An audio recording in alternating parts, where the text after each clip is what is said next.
Today, we will be reviewing Dr. Oblivion's Guide to Teenage Dating, the graphic novel. Dr. Oblivion's Guide to Teenage Dating, Volume 1, consists of the 3 first sold-out issues of the volume, as well as one-shots like Prom and Weekend Vacations. It also includes covers, cover art, and other drawings. It's just a really good deal, and you get like a lot of good stuff in there. The book is about Dr. Oblivion, who is just your average single dad, but he's not average actually. He's a supervillain.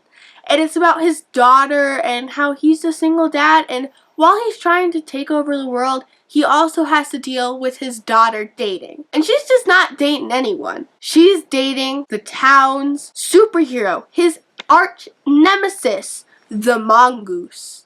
Dr. Oblivion may be a supervillain, but he's really not evil. The only reason he wants to take over the world is so he can make it a better place. He wants to take over the world because, well, spoilers! His wife, the love of his life, died because a supervillain and a superhero were fighting. He wants to make the world a better place by having one dictator. And while that maybe isn't the best option, he thinks it's the only option. We got this book from Jeff Pina's booth at Long Beach Comic-Con. And he signed it for us. Right there. See it? And it's published by Sideways 8 Studios, and you can read the first issue for free online, and there's a link on the Sideways 8 Studios website. I really liked this book because I've never seen anything like it before, and I think it's a good concept. It kind of reminded me of Phineas and Ferb. Dr. Doofenshmirtz's daughter, Vanessa, started dating Major Monogram's son, and that's kind of what this reminded me of, but not really. I liked Dr. Oblivion's daughter, Callie, because she's always very sarcastic about everything, and whenever there's something that's not going well, she makes a sarcastic comment about it, and that's what I aspire to be. Also really liked her because she is very smart. It states in the book that she has a 290 IQ, which is like very, very smart. That's like 90 above genius. You can see that she's very smart even though she doesn't like do stuff where she's like some math problems or whatever, but you can just tell that she's intelligent. She's a smart person. I guess it's kind of like girl power and... Okay, I'm gonna say something. So, in the beginning of the book, it's not really girl power, it's just kind of like, oh, I'm the girl in the story who, I have a boyfriend, that's like her only purpose. But then towards the end, she actually takes over more of the world than her dad like ever could have in less time. She becomes a better supervillain than her dad. And she's like really strong. So in the end of the book, it's like, she kind girl power? I wouldn't call it girl power. You know what I'm saying? Kind of like Black Widow, where she's awesome and she can do all these things, and like she kind of like proves that I can do as many things. No. Black Widow is a great role model because she shows that even if you had a bad past, then you can work past it. Well, I'm not talking about that. I'm just saying that like even though she's a good girl role model, what does this have to do with this?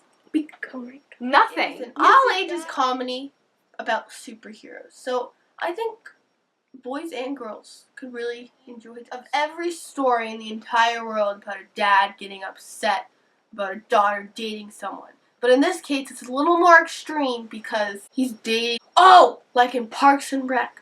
When Leslie's like star prodigy, like little girl she like loves who's in high school, starts dating like whatever his name is. Bacchitis! I have no idea what you're talking about. Okay, remember the kid in the Halloween episode in like season 2 that was like doing everything like Bacchitis, and she'd always scream that? No. Yeah. Look, I'm sorry, I haven't gone back. Greg Bacchitis. In like wait, the kid who throws peach pits at her? Yes. Bacchitis. Greg Bacchitis. And then like in season like 3, you meet that blonde girl who kind of looks like you, who's like super smart and listening. Oh, that's like me when I was a child. And then, like, she loves her. And then in the prom episode, Libby's like, oh, you're so great, blah, blah, blah, blah. And then she's like, well, I'm going to go dance with my boyfriend. And then it's Greg Bacchitis. It's like that. I mean, I see where you're going with that, but not really. I think you just want to talk about Parks and Rec. Kind of. Well, Chris Pratt, I don't even know. I love him so much. He's thing. Oh, look on my neck. It's a stone from Guardians. Well, Anya, it's a special stone. The Infinity Stone. That's what I said, you dweeb.